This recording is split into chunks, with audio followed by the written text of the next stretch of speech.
शीतल एक गरीब परिवार से थी। उसके पापा प्राइवेट कंपनी में सिक्योरिटी गार्ड की नौकरी करते थे। उनकी तनख्वाह यही कोई 5-6 हज़ार थी और इस महंगाई में इतनी कम तनख्वाह में 4 लोगों का परिवार पालना बहुत कठिन होता है।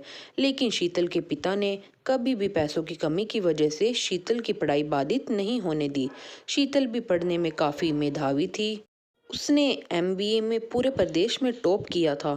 घर वालों को यही सपना था कि शीतल की कहीं अच्छी जगह नौकरी लग जाए तो इस घर की स्थिति कुछ सुधर जाए। इसीलिए शीतल की माँ भी घरों में साफ सफाई का काम करने जाती थी ताकि शीतल अच्छे से पढ़ सके और घर का नाम रोशन कर सके। कुछ समय बाद शीतल की पढ़ाई पूरी हो गई और उसे एक बहुत ही अच्छी कंपनी में नौकरी भी मिल गई। जहाँ तक उसकी शुरुआती तनख्वाह ही लगभग 25 हज़ार के करीब थी। वो बहुत खुश थी और अपने माँ बाप को यह खुशखबरी सुनाने के लिए वो घर पर मिठाई का डिब्बा लेकर पहुंची। उसके घर वाले भी यह खुशखबरी सुनकर प्रफुल्लित हो उठे। उनकी बरसों की मेहनत जो सफल हो गई थी। सब कुछ बहुत अच्छा चल रहा था। शीतल अच्छे से नौकरी कर रही थी। एक दिन शीतल की माँ ने उसके पापा से कहा कि शीतल अब सियानी हो गई है, इसके हाथ पीले कर दो। शीतल के लिए लड़का ढूंढा जाने लगा।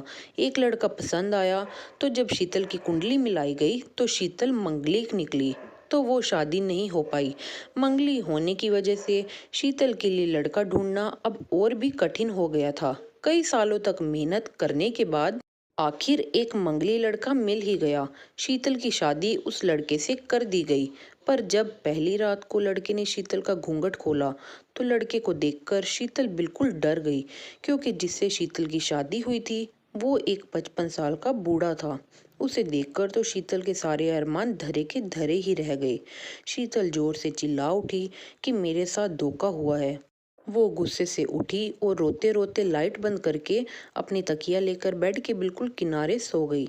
शीतल घर का सारा काम करके ऑफिस चली जाती थी और वापस आकर फिर से घर के काम में जुट जाती, पर अपने पति से बात नहीं करती थी। दिन यूं ही बीतते गए और शीतल की जिंदगी में काम सुख और चरम सुख की बहुत कमी हो गई। शीतल का सिर्फ नाम ही शीतल नहीं था, बल्कि अब तो उसके पूरे जीवन में ही शीतलता भर गई थी। शादी के बाद उसे घर, इज्जत, पैसा और वो भी सभी ऐशो आराम मिले जिसकी उसने कभी कल्पना भी नहीं की थी। पर उसका बूढ़ा पति उसे दाम्पत्य जीवन का सुख देने में असमर्थ था, जिस वजह से शीतल उदास भी रहने लगी थी। कुछ दिनों बाद शीतल का भतीजा रोहन उसके घर रहने आता है।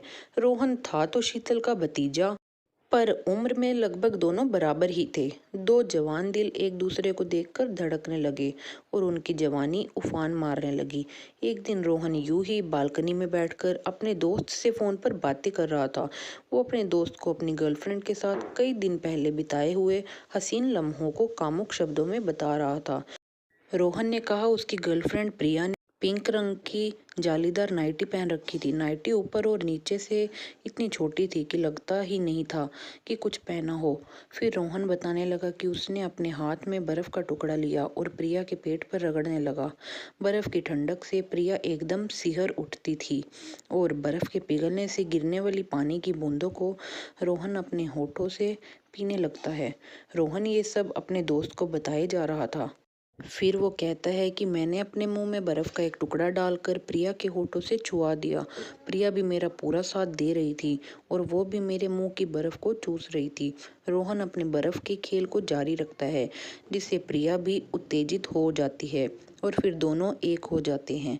रोहन प्रिया को अपनी बाहों में लेकर उसके चेहरे और उसकी गर्दन पर चुंबनों की झड़ी लगा देता है।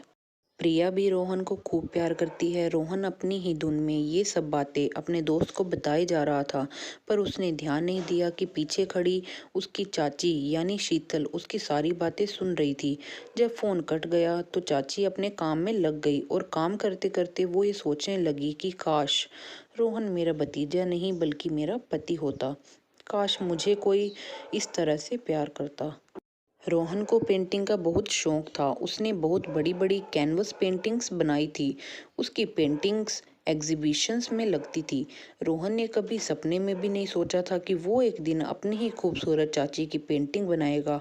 उसने शीतल से उसकी पेंटिंग बनाने के लिए बात की तो वो मान गई। उसने शीतल को पहले ही बता दिया कि चाची आपको अपने बालों को गीला करके एक तरफ खुला छोड़ देना है और सिर्फ एक लाल साड़ी लपेटकर कुर्सी पर एक तरफ सर झुकाकर बैठ जाना है। मैं आपकी पेंटिंग बनाऊंगा। शीतल उसकी सभी शर्तों पर राजी हो गई। शीतल आज खुद को फिर से जवान महसूस कर रही थी, क्योंकि आज तक किसी ने भी उसे ऐसी नज़रों से नहीं देखा था जिन नज़रों से रोहन उसे देख रहा था। रोहन ने अपनी चाची की इतनी खूबसूरत पेंटिंग बनाई मानो कि आसमान से कोई परी उतर आई हो। अपनी मादक चाची की पेंटिंग बनाते हुए रोहन को भी कुछ कुछ होने लगा था। शीतल भी कहीं ना कहीं चाह रही थी कि किसी तरह से रोहन उसे आकर छुए। अब फोटोग्राफर और पेंटर का काम तो ऐसा होता है कि जब तक वो सामने वाले को पकड़कर अपने हिसाब से एडजस्ट न कर ले तो उन्हें संतुष्टि नहीं मिलती। तो रोहन भी अपनी जगह से उठकर शीतल के पास गया और अपनी चाची को छूकर एडजस्ट करने लगा। पर रोहन ने शीतल को हाथ से नहीं बल्कि अपने पेंटिंग ब्रश से छुआ और उसके शरीर पर कुछ इस तरह से ब्रश चलाया मानो अपनी जिंदगी की सबसे खूबसूरत पेंटिंग बना रहा हो। रोहन अपनी चाची के भीगे बालों को कभी कभी इस कंधे पर रखकर देखता तो कभी उस कंधे पर, कभी आधे बालों को आगे रखकर देखता तो कभी पीछे। रोहन की ऐसी हरकतों से शीतल भी अंदर ही अंदर उत्तेजित होने लगी और कामुकता से उसने अपनी आंखें बंद कर ली। तभी मौका देखकर रोहन ने अपनी चाची के भीगे हुए पेट पर से साड़ी को एक और खिसकाते हुए उसे चूम लिया, जिससे चाची के मुंह से आह की सिसकारी निकल उठी। रोहन समझ गया था कि चाची अपने होश खो बैठी है, तो रोहन ने अपना खेल शुरू कर दिया। शीतल को तो बरसों बाद ऐसा सुख मिला था, तो वो तो अंदर ही अंदर आनंदित हो रही थी और रोहन का पूरा साथ दे रही थी। दोनों की गरम गरम सांसें एक दूसरे से टकरा रही थी और धीरे धीरे दोनों ही अपने जोश में होश खोते जा रहे थे। अब दोनों एक दूसरे के जिस्म की जरूरत बन चुके थे। दोनों एक दूसरे के लिए चाची भतीजा नहीं बल्कि सिर्फ एक मर्द और एक औरत थे। और फिर कुछ देर के बाद ही दोनों एक हो गए और अपने रिश्ते को शर्मसार करके वो कदम उठा बैठे जिसे नाजायज कहा जाता है। कई दिनों तक ये सिलसिला चलता रहा। अब रोहन अपनी गर्लफ्रेंड से मिलने भी नहीं जाता था, क्योंकि अब उसे सब कुछ घर में ही मिलने लगा था। जब भी शीतल का पति घर पर नहीं होता था तो शीतल और रोहन एक ही बिस्तर पर बेखौफ सोते थे। एक दिन रोहन को ढूंढते ढूंढते प्रिया उसके घर पर आ गई। उसने पूरे घर में रोहन को ढूंढ डाला पर उसका कहीं भी पता नहीं चला। तभी चाची के कमरे से आवाजें आ रही थी।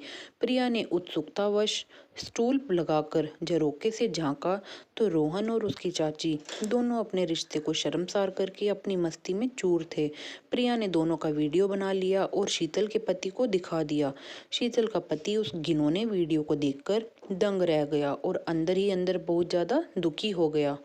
उसने बिना किसी को कुछ बताए रोहन को उसके गांव भेज दिया और अपनी पत्नी शीतल से बोला कि मैं जानता हूँ कि मैं तुम्हारे लायक नहीं हूँ। अरे शीतल, तुम मुझसे एक बार कह देती तो मैं तुम्हें छोड़ देता, तुम्हें इतना नीचे गिरने की जरूरत ही न पड़ती। शीतल अपने पति की बातें सुनकर बहुत शर्मिंदा हो गई। उसने अपने पति से माफी मांगी और उसे विश्वास दिलाया कि अब फिर कभी ऐसा कुछ भी नहीं होगा। अब शीतल अपने पति को बहुत प्यार करती है और उसने अब नौकरी भी छोड़ दी है और घर पर ही रहती है। 5 सालों बाद शीतल को एक प्यारा सा बेटा भी हुआ जिसका नाम सौरभ है। अब शीतल और उसका पति खुशी खुशी रहते हैं। दोनों एक दूसरे से अब कोई शिकायत नहीं है। दोस्तों, हमें अपने रिश्ते की मान मर्यादा को सदा बनाकर रखना चाहिए। जोश में या उदासी में आकर कभी भी अपने होश नहीं खोने चाहिए। तो दोस्तों, ये थी हमारी आज की कहानी। उम्मीद करते हैं कि आपको हमारी आज की कहानी पसंद आई होगी। अगर आपको हमारी आज की कहानी पसंद आई हो तो हमारी वीडियो को लाइक कीजिएगा। साथ ही साथ अगर आप हमारे चैनल पर नए हैं और आपने अभी तक हमारे चैनल को सब्सक्राइब नहीं किया तो हमारे चैनल को जरूर सब्सक्राइब कर लीजिएगा। साथ ही साथ घंटी के बटन को दबाकर ऑल पर सेट कर लीजिएगा ताकि आपको आने वाली नोटिफिकेशन और हमारी वीडियोस मिल सके सबसे पहले। तो मिलती हूँ आपसे अपनी अगली वीडियो में। तब तक के लिए दोस्तों, धन्यवाद।